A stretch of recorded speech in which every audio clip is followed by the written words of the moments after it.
The first thing I noticed wasn't the pain. Not the throbbing in my skull that pulsed in slow, nauseating waves. Not the tightness in my chest or the dry burn in my throat. Not even the harsh antiseptic stench of the hospital room. It was Nurse Sheila. She kept glancing at the door like she expected someone, or something, to walk in. Her eyes were wide and nervous, her fingers tapping against the metal rail of my bed in a staccato rhythm that didn't match the beeping monitors. "Mr. Mallory," she whispered, leaning close. "You're awake." Her voice tried to sound cheerful, but even through the fog in my brain I could hear the strain. People fake smiles all the time. But fake calm? That takes effort. I swallowed. My tongue felt like sandpaper. How long?" My voice came out hoarse, cracked. "Almost 30 hours, she said. "You were brought in unconscious with significant head trauma." Trauma. Not a bump, not a bruise, not even a laceration. Trauma. "What happened?" I asked. Her gaze darted to the door again. "Your wife said you fell down the basement stairs, hit your head on the concrete floor." Right. The basement. Funny thing was, my memory, what little of it existed, didn't match that story. I remembered our bedroom, not stairs. I remembered Claire's gasp, a sound of shock that didn't belong to a witnessing wife, but a guilty one. I remembered scrambling footsteps, then a sharp crack, then nothing. "That doesn't sound right," I muttered. Sheila inhaled sharply. "Funny thing about head injuries," she said quietly. "Sometimes the story doesn't match the wounds." Before I could ask what she meant, she slipped something into my palm, a small, cheap envelope, the kind you'd use for a thank you card or a birthday $20 bill. "This came for you yesterday," she said. "A 13-year-old boy dropped it off, said it was important." "A boy?" I croaked. She nodded. "He said to watch it alone, before anyone else came to visit." Before I could open it, footsteps echoed in the hall, heavy, purposeful. Sheila straightened up like a soldier at attention. "Your wife will be here soon," she whispered. And suddenly her eyes softened, just for a moment. "Mr. Mallory, be careful." Then she left. The envelope suddenly felt like it weighed 100 pounds. My fingers trembled as I opened it. Inside was a USB drive, and a note written in careful, blocky handwriting. "Mr. Mallory, I saw what happened through your bedroom window. I was in my treehouse. I'm sorry. Milo." My heart stopped. Milo Henderson, 13 years old. The curious kid next door who thought a telescope made him a junior astronomer. Annoying as hell, but thorough. And now, apparently, a witness. My pulse thundered as I looked around the room. Someone had left a hospital tablet sitting on the bedside tray. I plugged the USB drive in. The screen flickered. A shaky video appeared, shot through a window from about 30 feet away. The angle was bad, the image grainy, but the audio was crystal clear. There I was, standing in my bedroom doorway, a place I knew like the back of my hand. But nothing in that room looked familiar anymore. Claire, my wife of 12 years, was scrambling to pull a sheet around her naked body. Her hair was a mess, mascara smudged, breathless, and on the bed behind her was Evan Royce. Her cousin. Not by blood, she always insisted. The son of her aunt's second husband. A technicality she clung to like a moral shield. He was naked too, and unlike Claire, he wasn't scrambling for modesty. "Jack, I can explain." Claire's voice came through the tablet speakers, small but sharp. "Explain what?" my recorded voice replied. "Calm. Too calm." "That you're screwing your cousin in our bed?"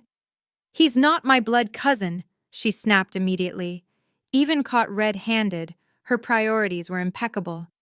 Evan grabbed his pants and tried to slink around the bed, but I stepped into his path. "This isn't what it looks like," he said. "Really? Because it looks like you're screwing my wife." Evan's face changed. Embarrassment vanished. Something uglier surfaced. Yeah? Well, maybe if you satisfied her, she wouldn't need a real man. I watched, horrified, as the digital me took a step forward.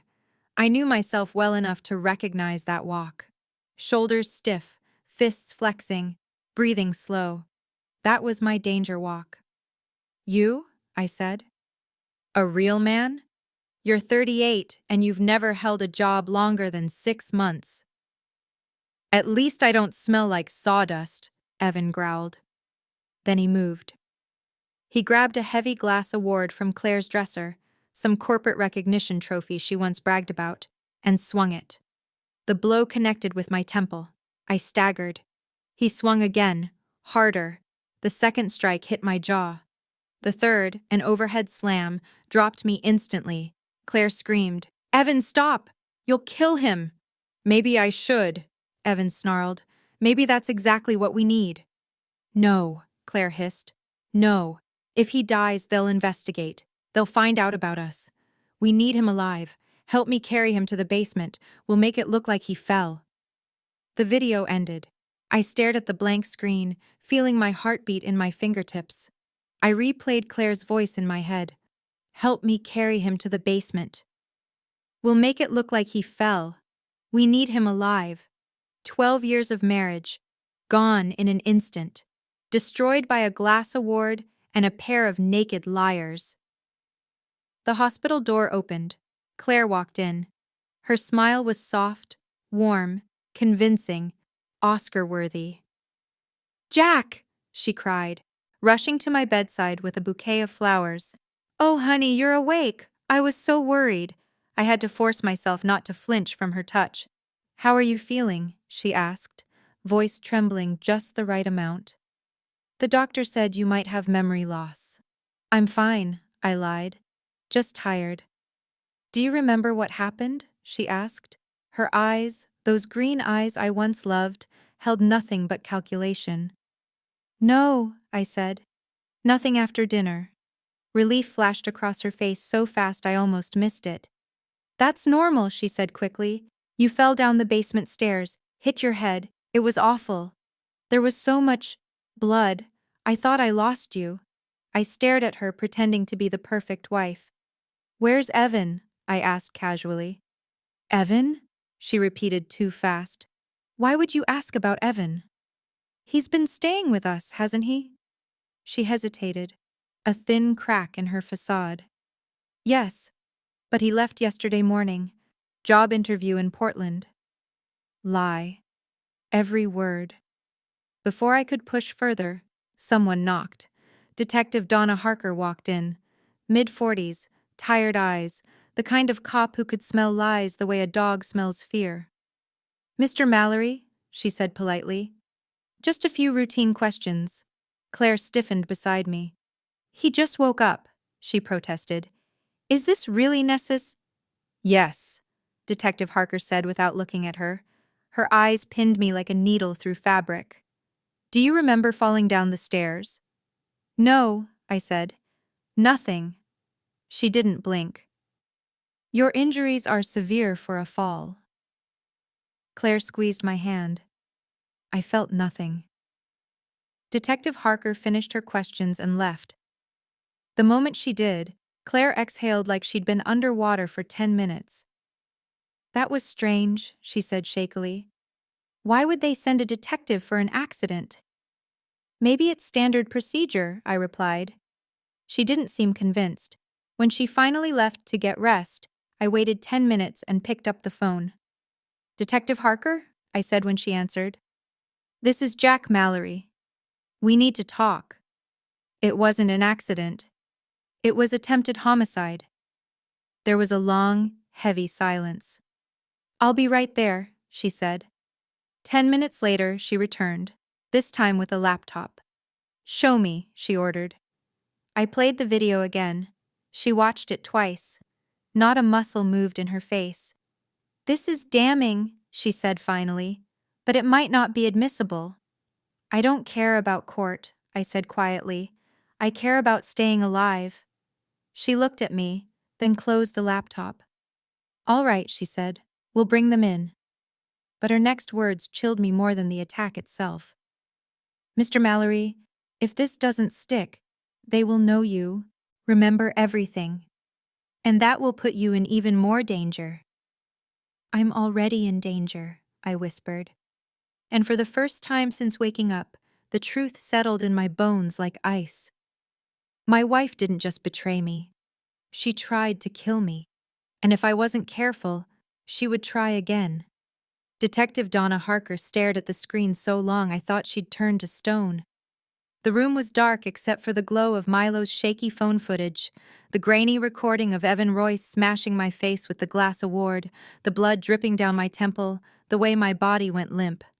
Every awful second played again and again on loop, the tinny audio of their voices echoing in that cramped interrogation room. She didn't speak for a full minute. Then she exhaled the way someone does after being underwater too long and finally surfaced. Jesus Christ, Jack. Her voice wasn't pitying. It was angry, controlled, focused. She paused the video at the exact frame where Evan lifted my unconscious body, my dead weight hanging like a rag doll. This is attempted murder, she whispered. Not an accident, not a fight, not confusion. This is premeditation. Her eyes flicked toward the camera angle in the video. But this footage, damn, it's too far away, too shaky, too dark. So it's useless? I asked, feeling every word scrape against my bruised throat. No, she said. Just complicated. She leaned forward, elbows on the metal table. Let me be clear. I believe you. And I believe this video shows what you say it does, but belief isn't evidence in court. Not enough for the DA to bite. At least not yet. My stomach dropped. Meaning Evan walks? She rubbed her forehead with a tired sigh. Meaning Evan won't stay locked up long, not unless we get more. I watched her face carefully. She wasn't sugarcoating it. She wasn't pretending. She was giving me the truth the way a surgeon gives a patient a terrible diagnosis. Cleanly, directly, without apology. Let me explain how this will play out, she continued. I can arrest him on suspicion. I can question him. I can even book him for assault. But the video? Evan's lawyer will attack it immediately. The angle, the timestamp, the lighting, the fact it was recorded by a minor without consent. My hands clenched. So he gets away with it. She held up a finger. No, he gets away with it today. Maybe.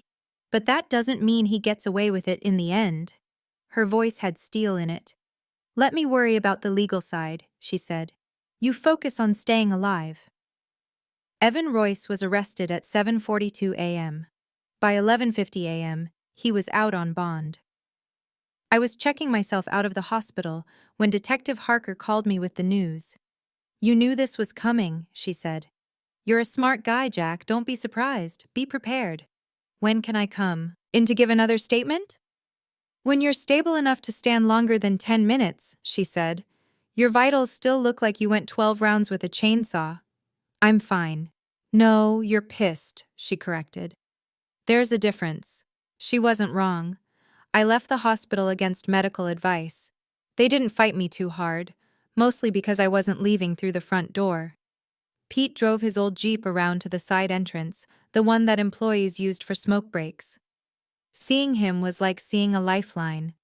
Same shaved head, same scar above his eyebrow from that stupid bar fight in 2008, same calm expression that hid a man who had seen more violence than I ever would. He stepped out, opened the passenger door, and said, You look terrible. Feel worse, I admitted. He helped me in slowly.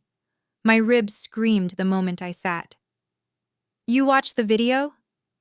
Twice, he said flatly. If it were up to me, I'd already have Evan buried in the desert. I believed him. And Claire? He asked quietly, eyes forward. My throat tightened. She was in on it. He didn't reply right away. Pete wasn't the type to react emotionally, but his jaw tightened for just a second, a tiny telling flash that said he wanted to rip someone's head off. You staying at your house tonight? He asked. Yes. You sure that's smart? No. He nodded, as if that counted as a rational risk assessment. Then he started the Jeep. I walked into my house with a new kind of fear. Not the fear of being attacked. Not the fear of seeing the lies exposed. Not the fear of Claire's voice laced with pretend innocence. No, this was the fear of knowing. Of walking into a battlefield where the enemy smiled at you. Where every object could be a weapon. Where every conversation had traps hidden between the pauses. Claire's car was already in the driveway. The living room lights were on. She was home, waiting. Waiting for what? For me to forget? Forgive? Slip up? Die? I opened the front door slowly. Claire stood in the hallway, hand over her mouth as if emotionally overwhelmed.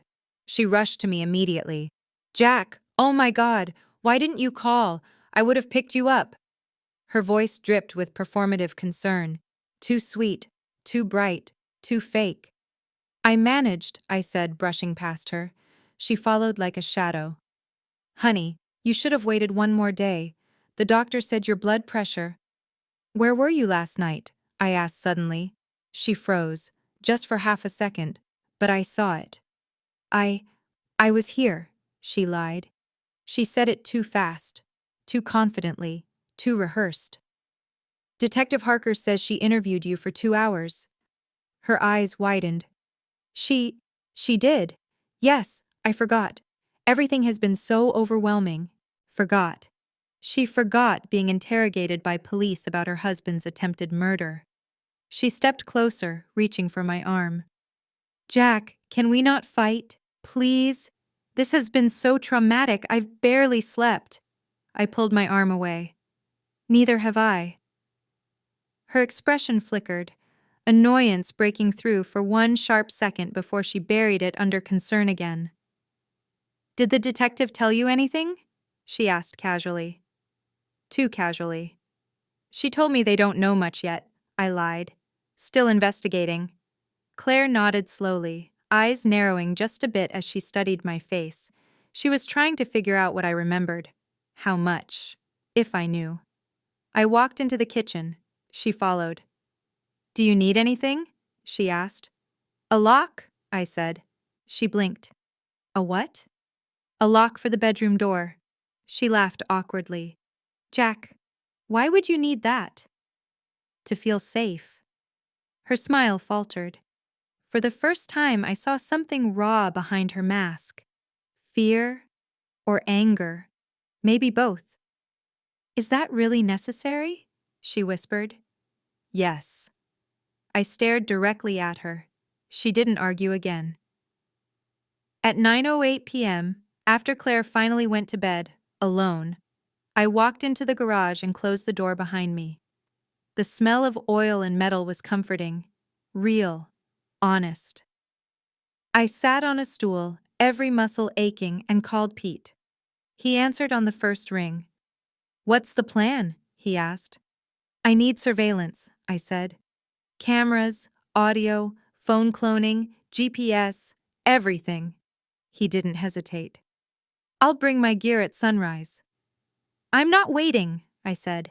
Claire and Evan think I'm weak, confused, broken. They think I'll forget everything and just recover. You won't, Pete said.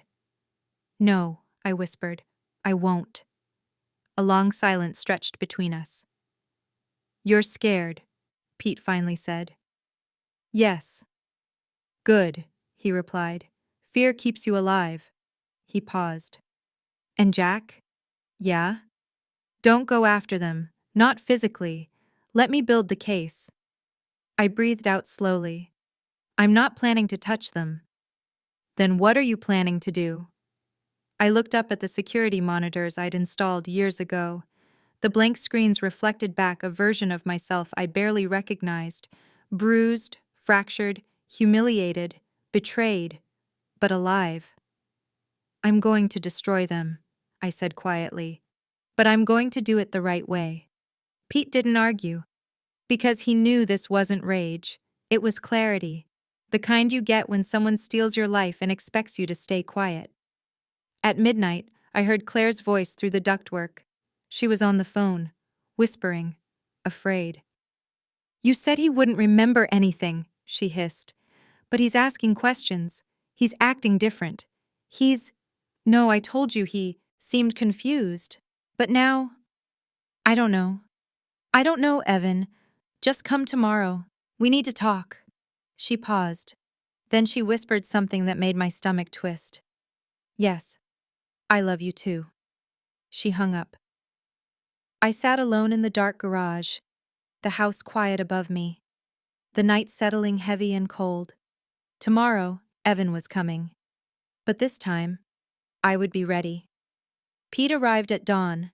Not the soft, poetic dawn you see in movies. No, this was the gritty kind, the kind where the world looks washed out and exhausted, as if even the sky didn't want to wake up. His Jeep rolled into my driveway with the headlights off. He stepped out wearing a faded gray hoodie and cargo pants loaded with gear. Not a single word passed between us until we both stood in the garage, door shut, the morning light barely a whisper under the metal frame. "You ready?" he asked. "I've been ready since the moment I saw that video." He nodded once and cracked open the large black case he'd brought. Inside was enough surveillance equipment to make a federal agent blush. Tiny pinhole cameras, audio bugs smaller than a match head, signal repeaters, battery packs, phone cloning device, 2 encrypted tablets, something that looks suspiciously like a thermal scanner. "This is illegal," I said. "No," he corrected. "It's illegal if you get caught." He lifted a small black sphere. "And I don't get caught." By 8 a.m., Pete was moving through my house like a ghost. He didn't disturb a thing, didn't make a sound. Claire was still asleep upstairs, which helped. Every few minutes he would stop, look at a corner, a vent, a painting frame, and murmur, "Perfect," before placing a device behind it. Watching him work was surreal. I'd seen Pete angry, laughing, drunk, heartbroken, victorious, but never like this. Calm, cold, tactical. He was in his element. I followed him quietly as he moved from room to room. Camera behind the living room thermostat, camera inside the bookshelf vent opening, microphone under the dining table. Another hidden in the base of the lamp beside Claire's side of the bed. He placed one behind the floor molding in the hallway, the molding he said no one would ever look at unless they were paranoid or a mouse. Pete paused often, listening, scanning, calculating. "You think she'll notice?" I asked. "Only if she's as paranoid as you are now," he said without looking up. "I have reasons." "I know," he said. "That's why I'm doing this." He opened the linen closet and placed a tiny bug inside a bottle of shampoo. "Pete," I whispered, "that seems excessive." He shrugged. "People talk in bathrooms." By 10 a.m., the house was wired tighter than a casino floor. Then came the big step. "Give me her phone," Pete said. "You mean take it from her?" "No," he said. "Clone it." "How?" "Distract her. For 2 minutes, maybe 3. I'll handle the rest." I walked into the kitchen where Claire was making coffee and humming softly to herself. Fake humming. The way someone pretends everything is normal. "You're up early," she said. Could she hear my heartbeat? Because it felt like the entire room could. Couldn't sleep. I reached for a mug, knocking one over, accidentally, letting ceramic shatter across the floor. Claire gasped. "Jack, you should be resting." "Sorry," I mumbled, and crouched slowly, pretending to struggle. Still shaky. She rushed to my side, grabbing paper towels, her phone left unattended on the counter. That was all Pete needed. He slipped in behind her, silent as a shadow, picked up her phone, plugged it into a device no bigger than a deck of cards, and in less than 30 seconds, "Cloned," he mouthed. He put the phone exactly where it had been. Claire didn't notice a thing. "Now we can see every text, every call, every photo, Every deleted message, Pete said once we were back in the garage. He handed me one of the encrypted tablets. Tap the icon with the red E when you want real-time updates. So I'll see everything she sees? More, he said. You'll see everything she tries to hide. The tablet buzzed immediately. Incoming message from Evan. Is he awake? Another buzz. Did he ask anything weird? Another. We need to talk before tonight. He might know more than he's saying. My jaw tightened. Pete scanned the messages over my shoulder. He's nervous. That means he's sloppy. Sloppy can still kill me. Not if you stay ahead. At noon, while I pretended to read on the couch, Claire went into the bedroom and made a call. My tablet vibrated. Pete, from the garage, listened silently too. Claire, whispering. He's watching me. He's different. He's cold. Evan, you told me he lost his memory. Claire, he did. But he's looking at me like he knows something. Evan, then we need to figure out what he knows. Claire, no, Evan, you can't come today, not with the detective still sniffing around.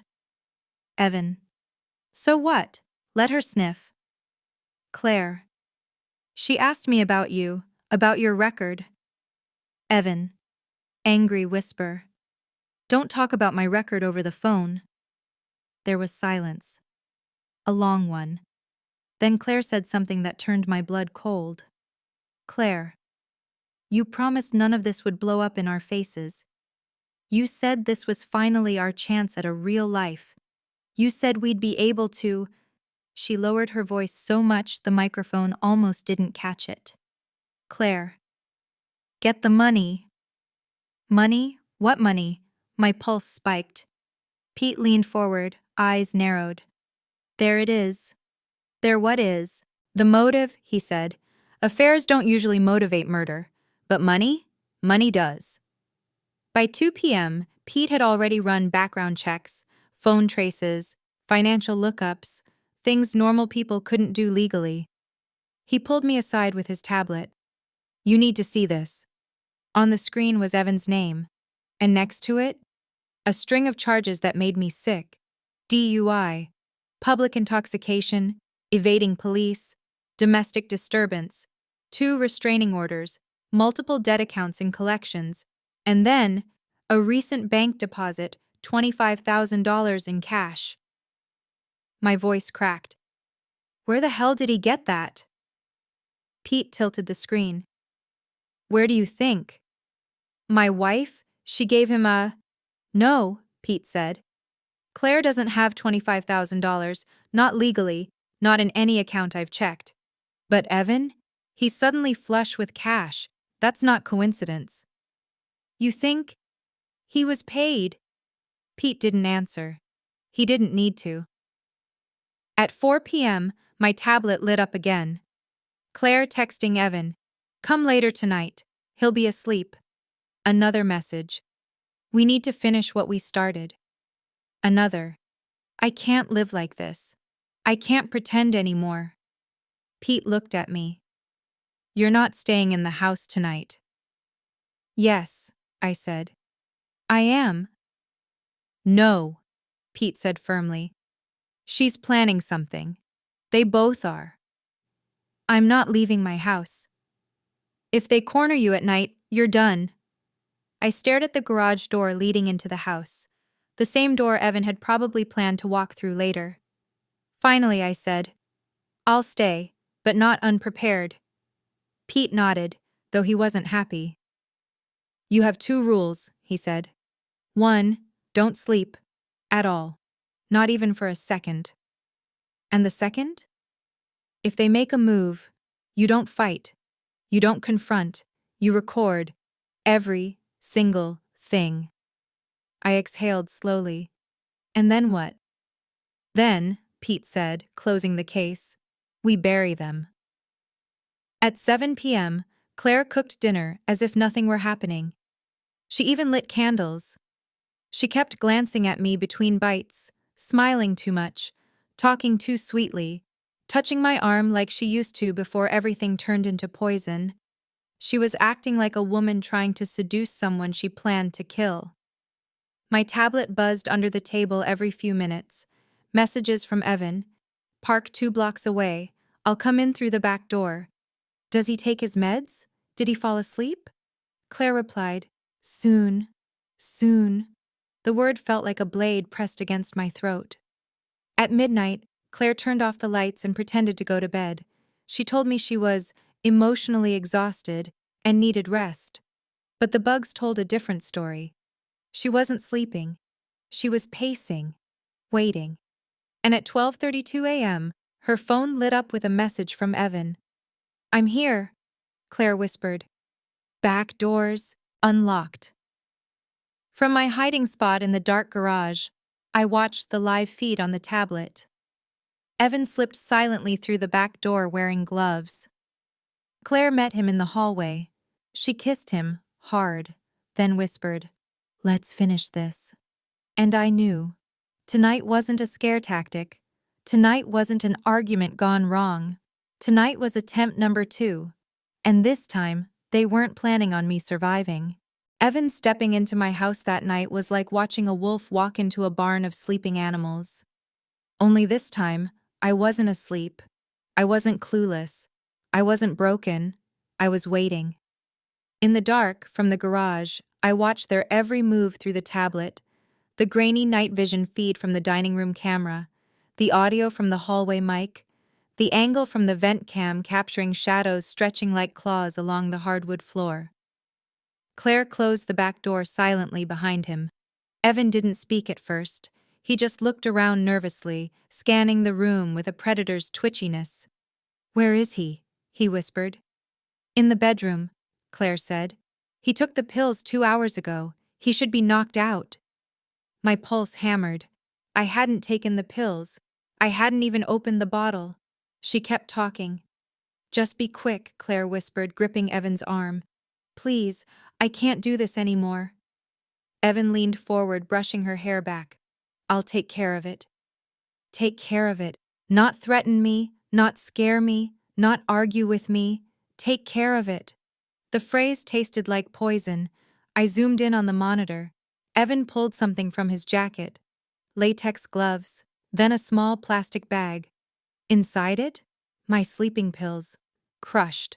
He handed the baggie to Claire. You put all of this in his dinner? Evan asked.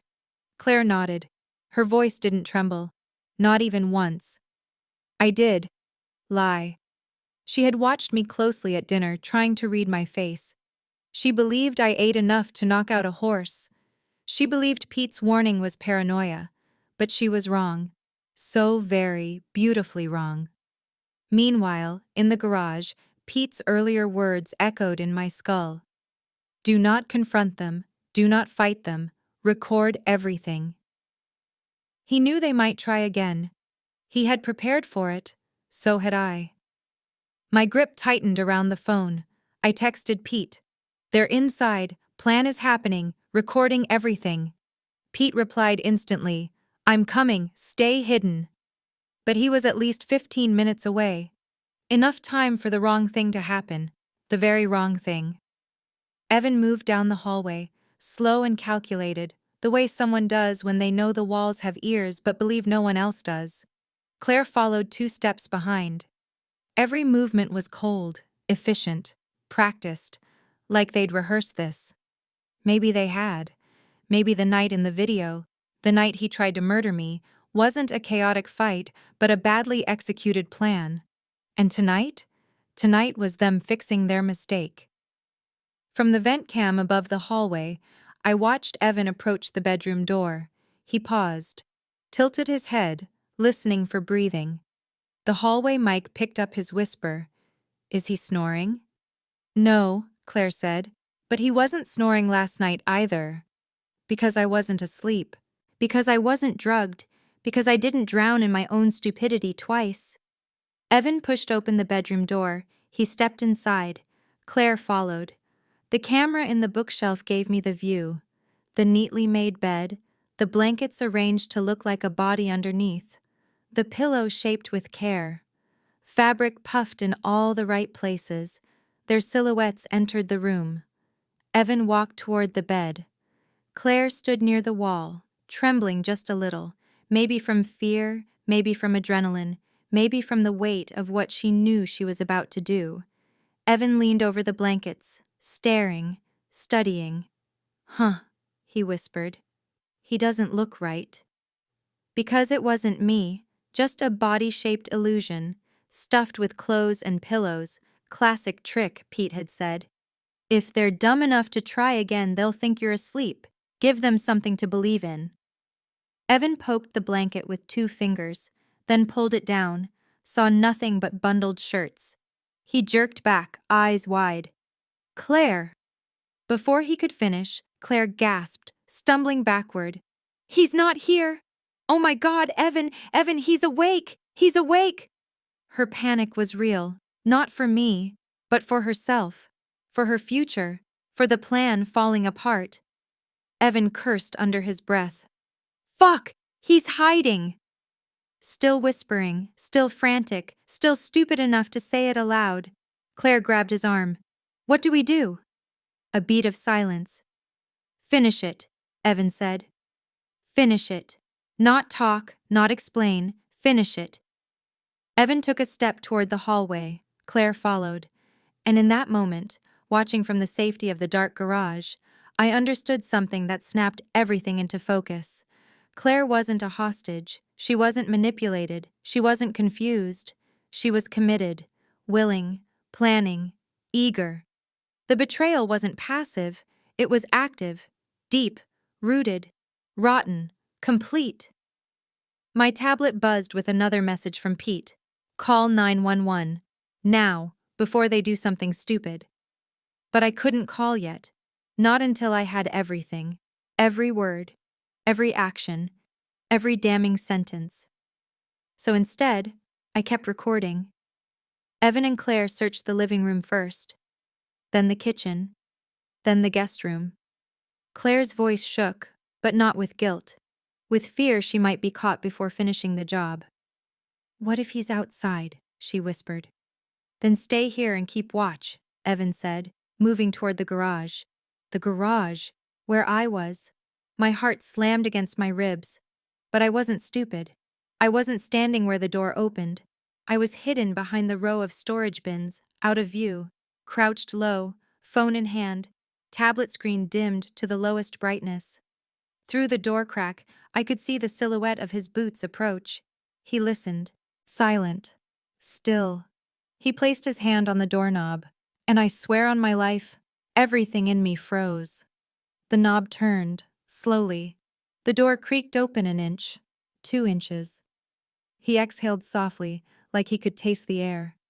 I held my breath. He stepped inside, 1 foot, then the other. His head turned, eyes adjusting to the dark, breaths heavy. I could see the shape of him, the outline, the tension in his arms. He took 1 step deeper. Then Claire's whisper sliced through the silence. "Evan, someone's outside." He froze. "Are you sure?" he asked. "Yes. Look, someone's walking toward the house." They both hurried toward the kitchen window. A bright beam of headlights cut across the living room wall. "Pete, right on time." Claire panicked. "It's late. Why is someone here? This is bad, Evan." Evan grabbed her wrist. "We go. Now." They fled through the back door, disappearing into the darkness, running like rats who'd finally realized the trap wasn't as broken as they thought. The moment the back door slammed shut, I exhaled for the first time in a full minute. My hands were shaking so violently I almost dropped the tablet. Then the garage door unlocked from the outside, and Pete's voice whispered, "It's me." I stepped out from the shadows. Pete closed the door behind him, eyes scanning the room like a soldier clearing a building. "They tried," I said quietly. Pete nodded. "And you got it all?" "Yes." He exhaled through his nose, slow and steady. "Good," he said. "Then tomorrow we turn the screws." But tomorrow didn't wait. Tomorrow came early. At 3:17 a.m., Claire returned alone. She thought I was asleep. She thought the house was dark and silent. She thought no one heard her, but the cameras did. She went into the bathroom, shut the door, and slid down to the floor, sobbing into her hands. Not guilt sobs, fear sobs. Her words came out choked. "This wasn't supposed to happen like this. Evan, where are you? Why did you run? Why did you leave me?" She tried calling him. No answer. She tried texting him. Nothing. She slammed her hand against the wall, then whispered something that felt like a knife sliding under my ribs. "I'm not going to prison because of you. I'll blame it all on him if I have to. I will. I don't care." I watched the feed in silence. The irony was beautiful. She hadn't realized the cameras were watching. She hadn't realized I had every word saved. She hadn't realized the cracks in her perfect cover-up weren't cracks anymore. They were fractures. And soon, they'd be breaks. And after breaks, collapse. At 5 a.m., she finally went to bed. At 6 a.m., Pete and I began preparing the next phase. Because now the game had changed. They weren't hunting me anymore. I was hunting them. And for the first time since the night of the attack, I felt powerful. Not physically, emotionally, legally, strategically. I wasn't scared anymore. I was focused. Pete handed me a small drive. "What's this?" I asked. "Everything you recorded last night," he said. "Organized, time-stamped, backed up, unbreakable." I slid it into my pocket. It felt heavier than it should have. "Jack," Pete said, looking me dead in the eyes, "you're not the victim in this story anymore." "No," I said, stepping out of the garage, the sun finally rising. "I'm the one they should fear." The night had a strange heaviness to it, one of those suffocating, humid evenings where even the shadows seemed to sweat. Tom sat alone in his dimly lit living room, the silence pressing against him like a physical weight. Outside, the streetlights flickered with an occasional electric buzz, mimicking the fractured rhythm of his own thoughts.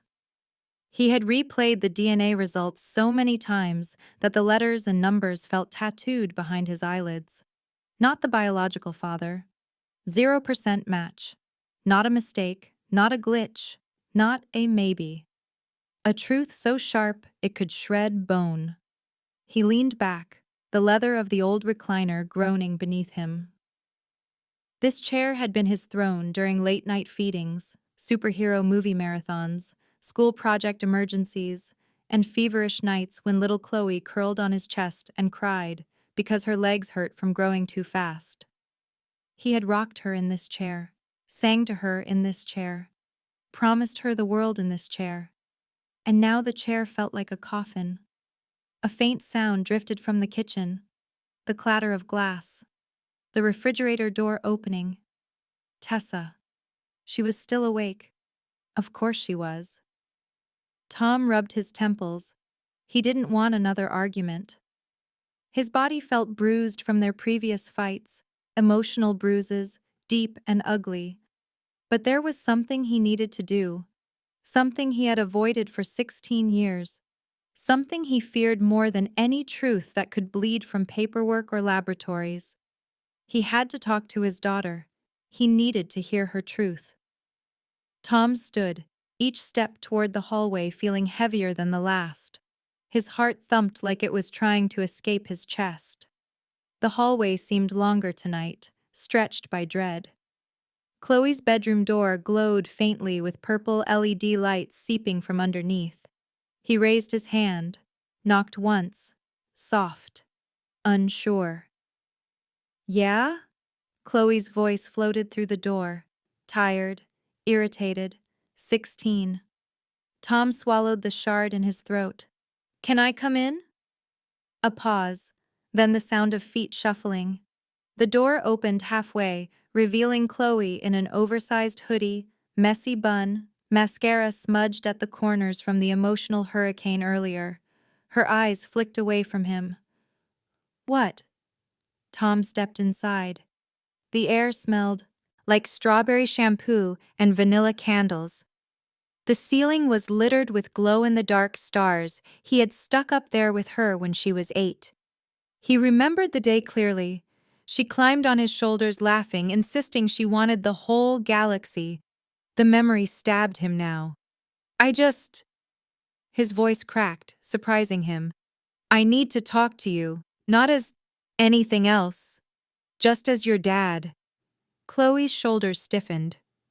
Mom said you already made up your mind. About what? That you hate me now. The words hit him like a fist to the ribs. I could never hate you, Tom managed. Never. She sat on the edge of her bed, arms crossed, twisting the sleeve of her hoodie. Then why were you yelling? Why did you break the mug? Why did you look at me like that? Like I wasn't yours. Tom sank into her desk chair. The room suddenly felt too small for all the anger, confusion, and grief swimming between them. It's not you I'm angry at, he said quietly. It's everything else. Chloe didn't respond, but her jaw trembled. Tom took a breath. Chloe, have you known? Did your mom ever tell you anything? She looked at him sharply. What? No, she never said anything. I don't even know what's happening right now. He nodded slowly. So she was innocent in this. Pain twisted differently now. Then let me explain, he said. She hugged her knees closer, like she was bracing for an explosion. Tom told her everything.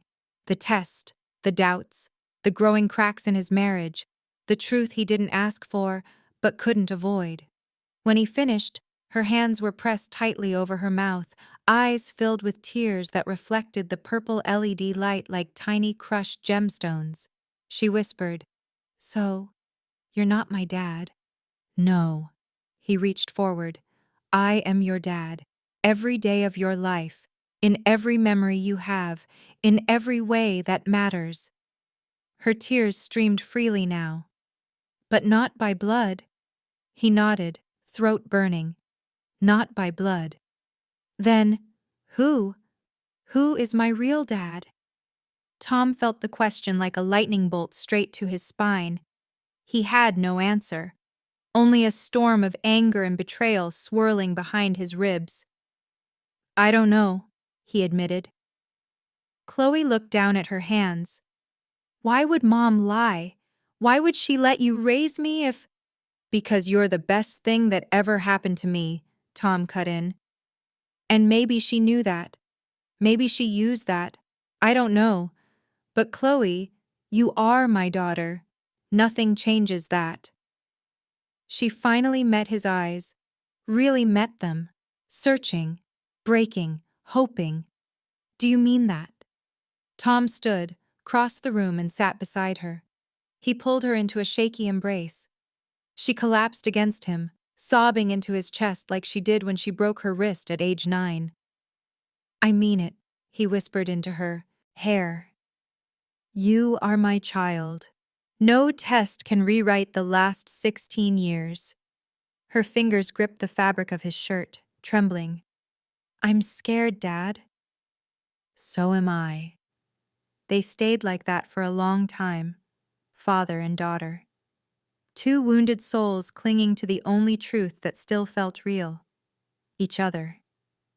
Then the sound of footsteps echoed from the hallway. Tessa's silhouette filled the doorway. Her voice was cold, controlled, like someone preparing for war. We need to talk, she said. Tom didn't release Chloe. Chloe didn't release him. And for the first time in 16 years, Tessa's face showed something Tom had never seen on her before. Fear. Because she knew the truth wasn't going to stay buried anymore.